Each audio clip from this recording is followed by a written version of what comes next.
Hi guys! Magandang tanghali po.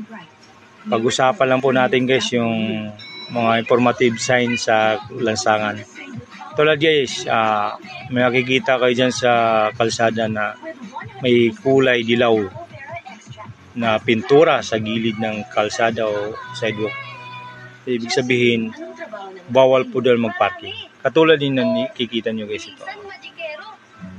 Pag may nalagay dyan, no parking both sides, kikita na natin. Di ibig sabihin yung mayroon lang mga sides yung mga ganyan, dyan lang po tayo hindi magpa-parking. Lahat po sana. Kasi yung main road o kalsada ay hindi po paradahan. Daanan po. Ano po yung mga dumadaan? Mga sasakyan. Pwede tao. Hindi po yung mga sasakyan, motor o four wheels ang naka-parking po dyan. Diba? Dapat maging awareness po tayo. Pag natikitan po, tulad yung nakikita natin sa mga MMDA na pag ginuhuli na matagal na naka-parking, wala na madaanin tao.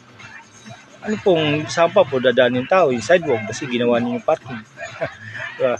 Sana maging awareness po sa lahat guys na pag nakikita natin signage na yan, kahit walang signage ay maging aware po tayo na hindi tayo basta-basta magpa-parking.